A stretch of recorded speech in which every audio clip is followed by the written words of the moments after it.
Hello everybody and welcome back to the Leeds Lens. We've discussed on this channel over the last few days Daniel Farke and the fact that he's going to remain at the football club. But I think the next steps and the next things we now need to discuss is Daniel Farke is saying, but what is his solution? Because we know his solution hasn't been working the last few weeks. We've not been playing well enough. We've not been getting results. We've been conceding too many goals. We've not been creating enough chances. Everything's a problem at this moment in time. I think team selection's an issue, etc. The list goes on. So if he's going to stay at the football club, what can Daniel Farke do against Villa, against Man City, against Chelsea and Liverpool if he gets that long to sort this problem out, really? What can we do? And I think that is the next thing to look at. What is Daniel Farke's plan going to be going forward to essentially fix this problem that potentially he's created, but not just he's created. I think there's other people at play here. I think the 49ers create issues. I think obviously the players have got to take accountability at times as well. So to talk about that, we're also going to discuss in today's video, or stream, should I say, a bit about Ethan Ampadu. We're going to talk about him yesterday if anyone tuned in, but we just basically ran out of time yesterday because we talked so much about Daniel Farke. But today, there will definitely be a slot to talk about Ethan Ampadu. But let's start anyway by talking about Gary Neville. Now, you'll say, why are you going to say Gary Neville, Scott? Why would you say Gary Neville? Well, the reason I'll bring Gary Neville in is because he's been talking today on the overlap and I've been watching him. And he was actually talking about his time when he's sacking managers and getting close to the sack and how he deals with manager sackings at Salford. And one thing that I thought was really interesting that he mentioned, which I thought was totally relevant to probably what is going on at Leeds United, is he said, because it was brought up by Ole Gunnar Solskjaer, who was actually getting interviewed at the time. But basically, Gary Neville said to Ole Gunnar Solskjaer, I would always give a manager, I'd let a manager know, and I'd go to him and say, look, this is not going well at this moment in time. What are you going to do to change the scenario? And it got me thinking about the Leeds United situation. And I think this is really relevant at this moment in time, because we know that the 49ers have sort of set a clear deadline of what we need from this Leeds United team and what results we're going to need in the next few weeks to ensure that Daniel Farke keeps his job. But I think there will be a tactical discussion between the 49ers probably and Daniel Farke about how we can improve this situation going forward. What can we change in this current climate to make sure Leeds United get more advantageous results? And it got me thinking about sort of when that conversation happened. And I looked back at sort of previous games, and the one game that I think maybe it could have potentially happened in is that West Ham game. And there's a few reasons for that. In the West Ham game, there was wholesale changes. The likes of Biol came back in, Perry came back in, Tanaka came into the team. There was a number of wholesale changes in that game. And you look at it and go, was the 49ers involved in that decision? Did they say to Daniel Farke, look, we've bought Biol for this price point. We've bought Perry for this price point. They've got to find the way into this side. Is that your plan to do so? And we're basically pushing you in that West Ham game to play him.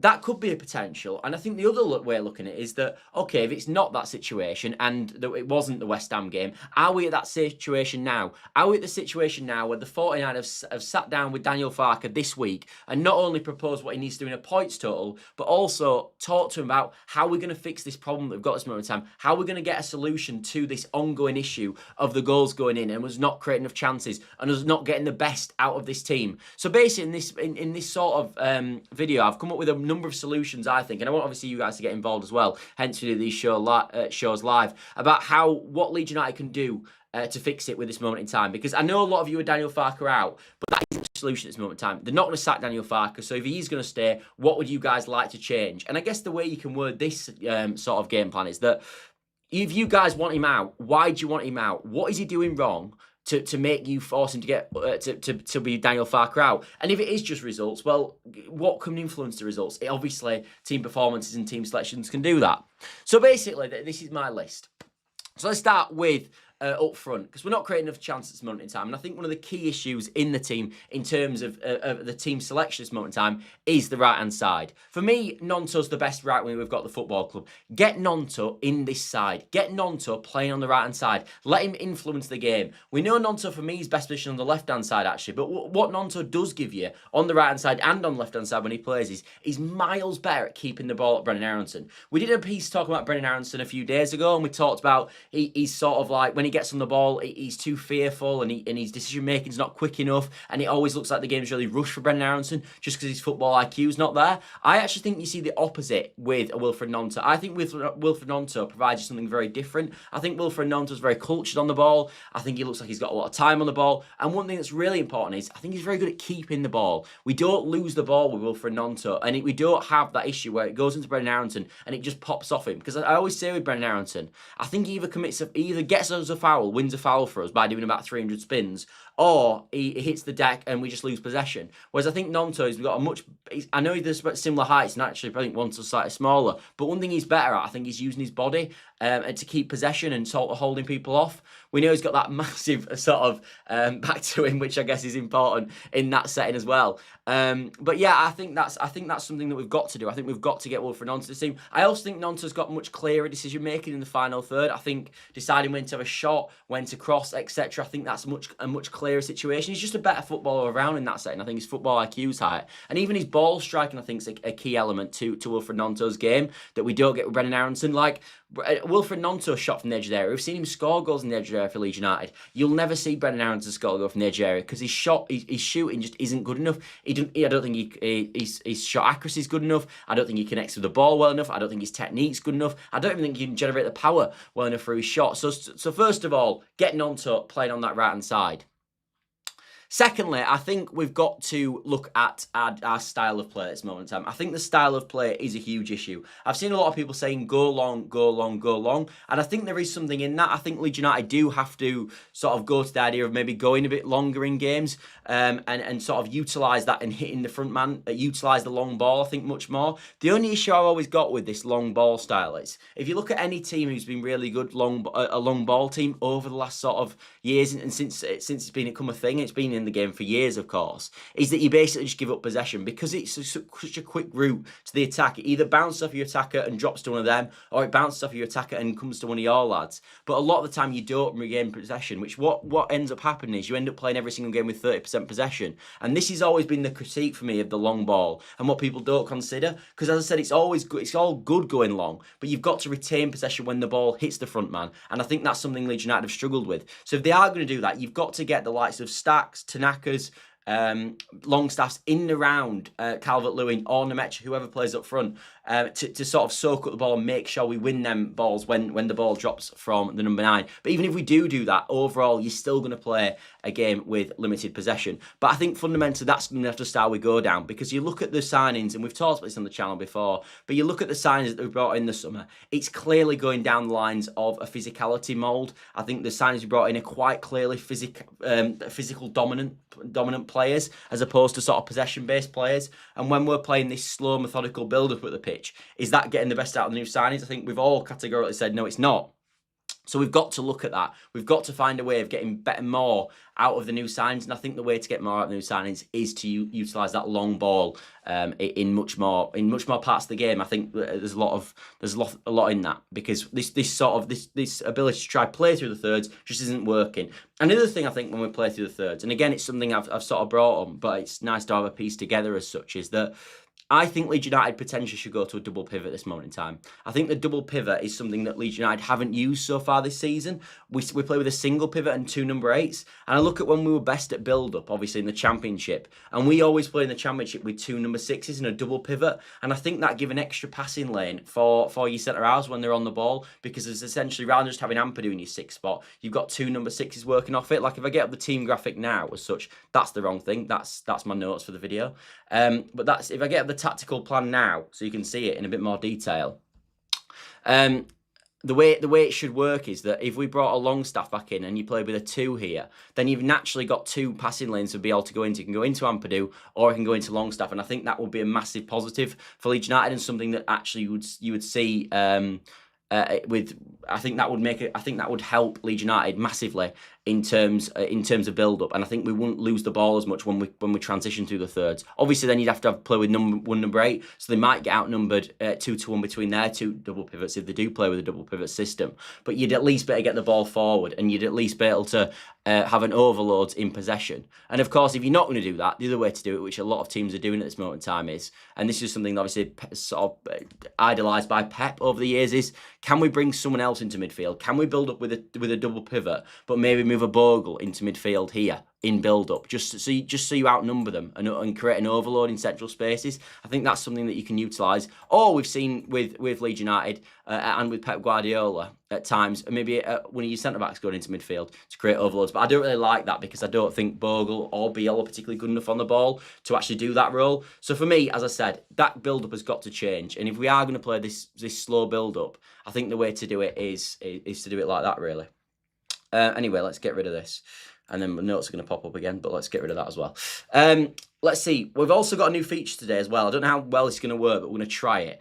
Let's see if it works. Yeah, it didn't work at all. Brilliant. But basically, I'll read out the comment anyway. Longstaff and Ampadu need to track crosses into the box, and your fullbacks need to block them. All the goals are the same we concede. Cross into the box, somebody loses their man. Yeah, that is exactly, and we're actually, Michael, when we talk about sort of Ethan Ampadu, which we're going to do later in the show, I think there is definitely something in Ethan Ampadu in terms of tracking crosses. Like a lot of what we've seen, for me, we're seeing the same goals conceded over and over and over again. And actually, my next comment is to stop this goals. And I think one thing we need to do when we're stopping this goals is, I think we need a better shape out of possession. I think Leeds United look in a decent shape when it's a low block. I think that's being utilised. Like I look at the West Ham performance in the second half, and I know people weren't particularly pleased about how we played in that second half, and maybe it was too negative. But one thing it was very stable. West Ham did not create a lot of chances in that second half, and it didn't end up with loads of sort of crosses into the box. It didn't end up with loads of goal scoring opportunities, should I say,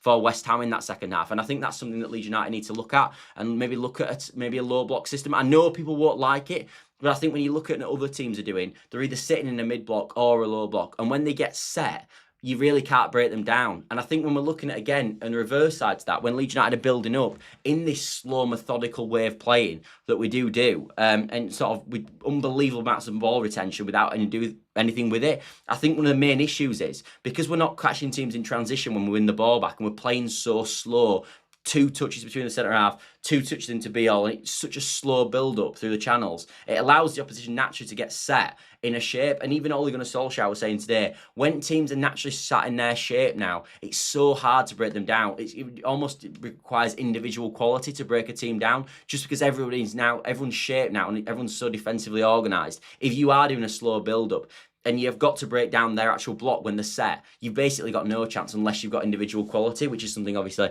Leeds United do struggle with. Anyway, let's have a look at something else as well. And the other thing is, and like I talked about then, is the speeding up of transitions. I think this is something that Leeds United definitely have to do. I think Leeds United have been so slow in transitional play at this moment in time. We win the ball back, as I said, and it's rather than can we hit teams at that moment when they're not set properly, and maybe they're on a man-to-man system rather than a block system where they're marking spaces. What I see with Leeds United all the time is, when we win the ball back, we never transition fast on a team. And I think when we're looking at sort of, as I said, when Leeds United are going to catch teams out and when we're going to get the most success, it's going to be in transitional moments. It's going to be winning the ball in midfield and then quickly attacking teams. Like I look at some of our best success this year, and I have to look at that Wolves game. And if you look at the Wolves game, the third goal is a perfect example of this. We pick the ball up in midfield, we win the ball back, we play it quickly into I think Stack wins it, drives quickly forward, and then plays it out to Okafor, who then scores the goal. Well, Leeds United would have never had a chance like that had that Stack ball, rather than going forward, turned back and then passed it back to Rodon and started to build up an attack. I know that's never how that attack would have progressed, but I think that's something that Leeds United have got to look at. And funnily enough, when we're talking about Daniel Farke and how he can improve, that is something that he has to look at and definitely change, in my opinion. So yeah, they're the few things, in my opinion, that I've seen over the last few weeks that I think that Leeds United just fundamentally have to change to be a better team, really, and to basically save Daniel Farke's job, in truth, as well.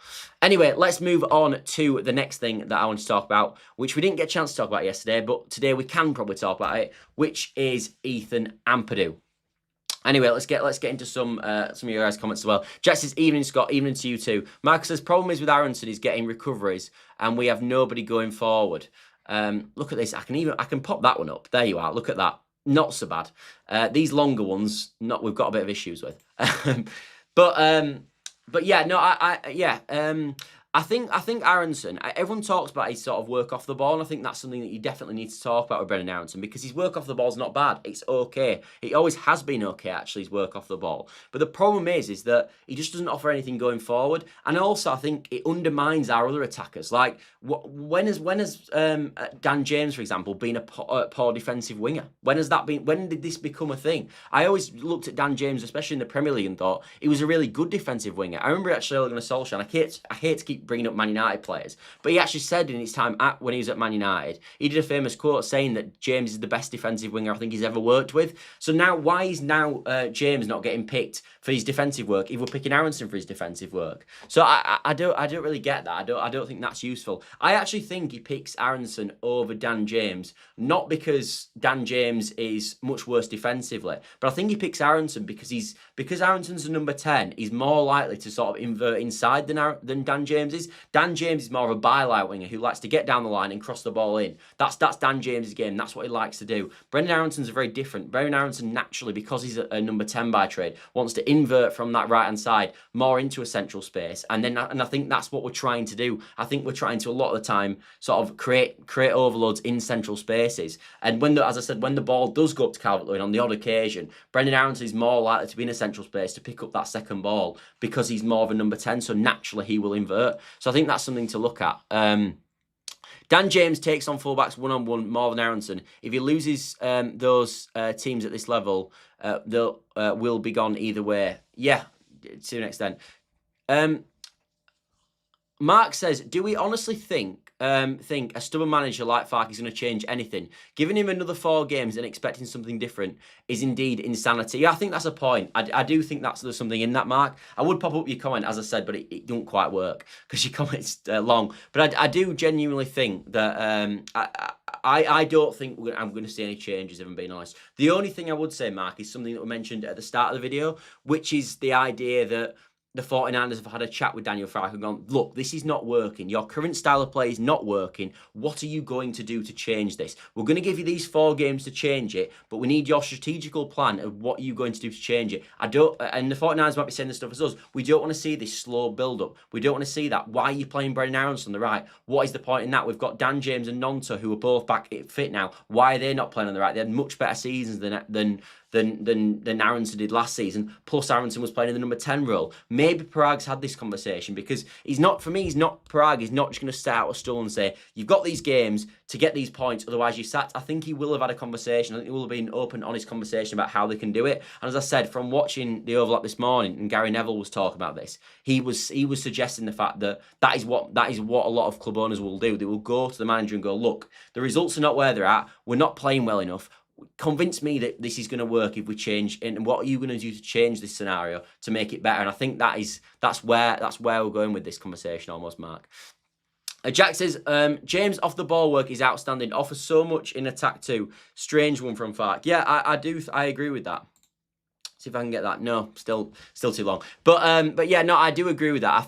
I do think James's off the ball work is really good. As I said, and he offers more in attack. I agree with all that. I think that's completely true. James is more suited to how DCL plays. Potentially, yeah, because I think a lot of times we do see the ball go up to Dominic Calvert-Lewin. He win the first contact, he flicks the header on, and then Dan James would lock on then and then running behind and create an opportunity. Whereas I think a lot of the time with sort of DCL, when the ball goes long and Brendan Aronson and it gets flicked on to Brendan Aronson, he almost panics on the ball and nothing comes of it. Jack, DCL would be perfect for a 3-5-2. We don't play to DCL strengths.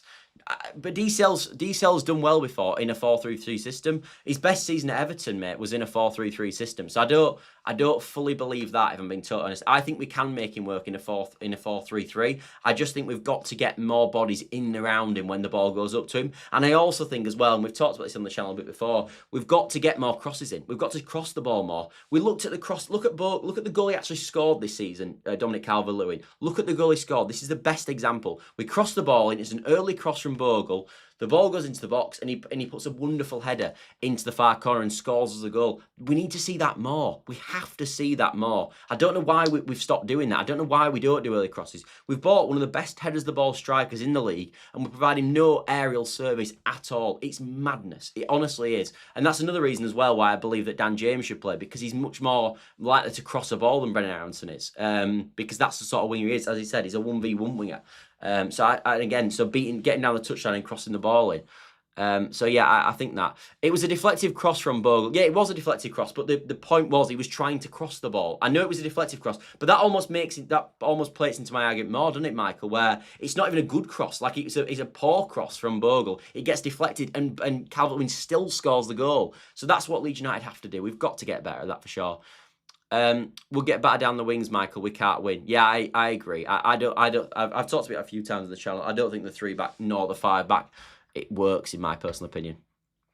Anyway, let's move on to Ethan Ampadu, because we have actually got Ethan Ampadu up now.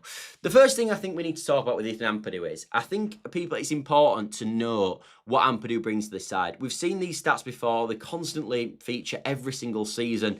And the consensus will always be with the situation with Ethan Ampadu, that his captaincy skills cannot be understated. What he gives this team, even if he's not playing well, in my personal opinion, in terms of captain performances and in terms of leadership on the pitch, can never be understated. We ain't got many leaders, in my personal opinion, in this Leeds United team. I look at Roden, I think he's a leader. I look at Ampadu, I think he's a leader. I look around, I'm not sure. Maybe Calvert-Lewin is, but he's very new to the football club.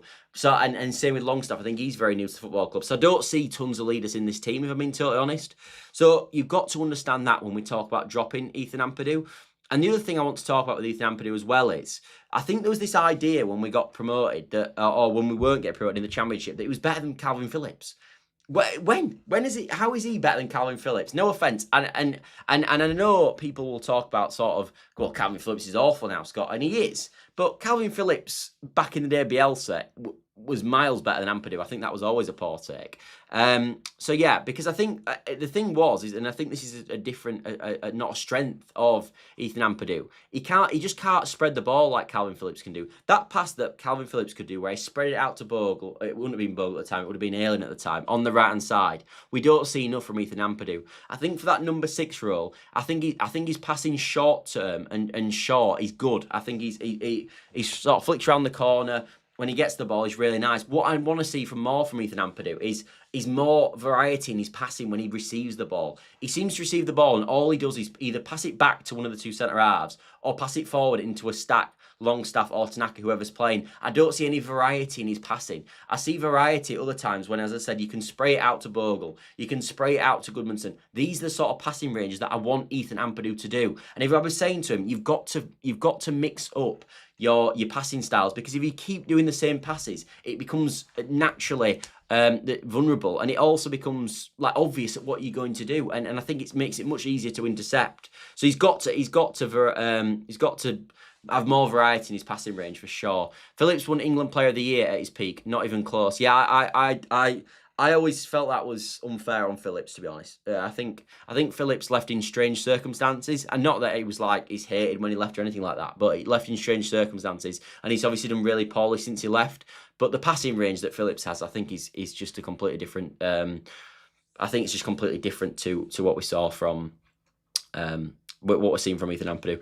Our fullbacks ranked 26 out of 30th and 31 in the entire league on FootMob. They haven't been great going forward or playing defence. Sure, there's moments. Aronson has his moments too. Not good enough. I don't think our fullbacks are the issue at all, Michael. I know your stats say that, but I use the eye test as well, and I watch our 2 fullbacks, and I'm convinced they're not the problem. I actually think with a better coach, you'd see more at the fullbacks, which probably doesn't play into my argument about keeping Daniel Farke, to be fair.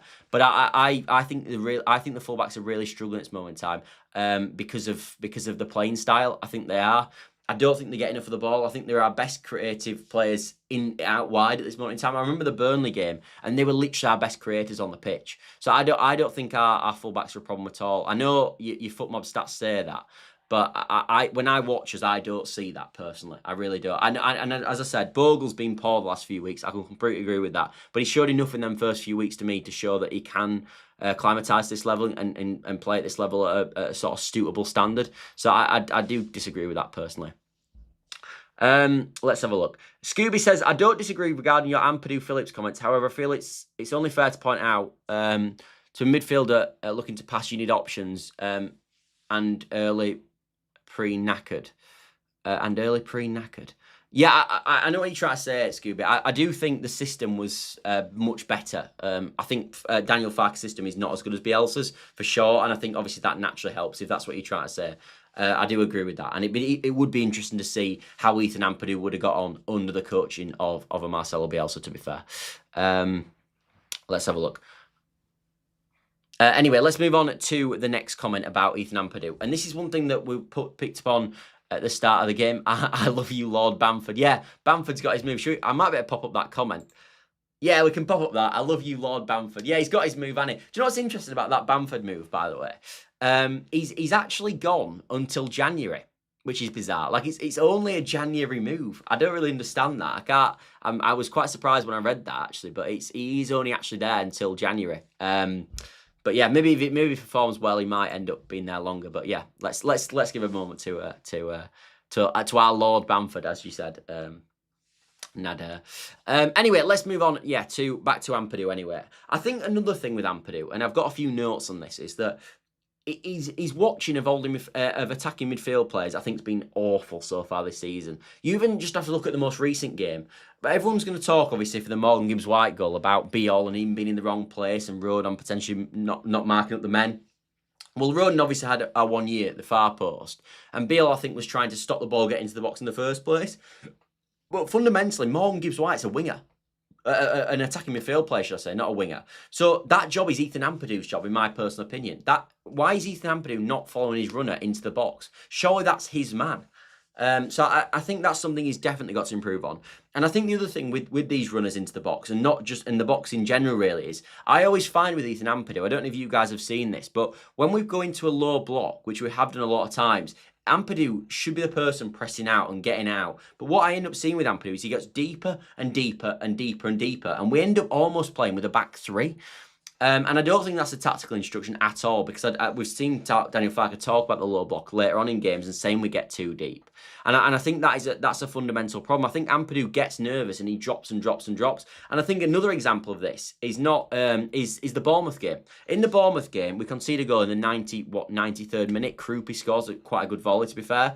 But Ampadu plays everybody on side by dropping way too deep. And I think he sort of wanted to be the superhero and have a last-minute block. And he just panicked, really, and dropped far too deep. And I think that's causing us a huge problem. So again, Ampadu, especially as the captain and the leader of this group, has to make sure that his positional discipline is there and he's not dropping too deep and creating a back three. Because if he creates a back three and goes into a back three, we're then massively outnumbered in midfield. Because then if he's in the back three, you've basically got a 2-on-3 in midfield. So Ampadu dropping too deep has been a huge problem so far this season as well, in my personal opinion. And another thing as well, this is not all a battering Ampadu's show, but that we need to talk about his issue, because I think you guys have mentioned over the last few days that Ampadu's performance is not good enough. Another thing that I've witnessed is, and when I was looking at his best games so far this season, the Everton first game springs into mind. And if there's one thing I saw in the Everton game, I saw his physical presence on the park. That's one thing I hugely saw. He was flying into tackles. He was being really aggressive. He was quick on the press as well, onto players, onto Dewsbury Hall, onto Irabunum that played in that game as well, onto Adringa Drisigarnage who played in that game as well. I haven't seen the same physicality from Ampadu in the last few weeks. I feel like that's dropped off a peg. I watch him and when he's in the duel, that is fantastic. He's got to get tighter to his men and he's got to not give the respect. Like I felt against Forest, we gave far too much respect to the likes of Morgan Gibbs-White. Why was Ampadu not tighter on Morgan Gibbs-White so he wasn't allowed to turn and spin and start running out of defence? And it happened in the first 10 minutes of the game. Morgan Gibbs-White gets the ball and he picks it up up and starts running at our back four. That should never happen. In the Everton game, when Ampadu was on it, he was tight there, and he'd be winning a tackle instantaneously as soon as he's turned around.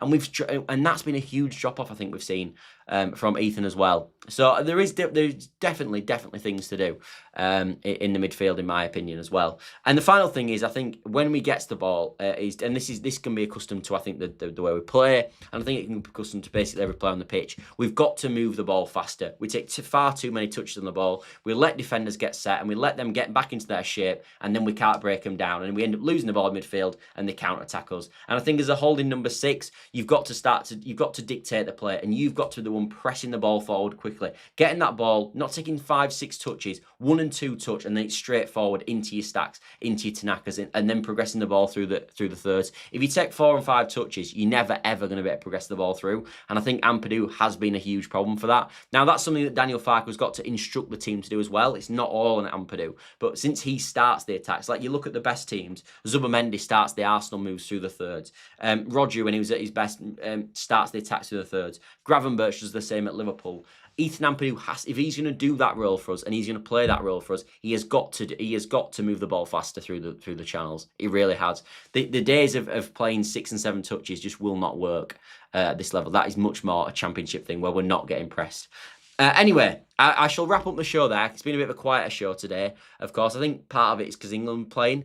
I think sometimes when a big game's playing, I might move these shows to a 7 p.m. start instead of an 8 p.m. start. Let me know if you are watching afterwards, if you'd prefer it to be 7 p.m. when there's a big game on. I did it last week when it was Champions League. I think when Liverpool played Madrid, I moved it then. So I think that's something I might start doing, because obviously it's noticeably obviously quiet now, which is absolutely fine. It's been massively impressive, and I appreciate the support over the last few days massively.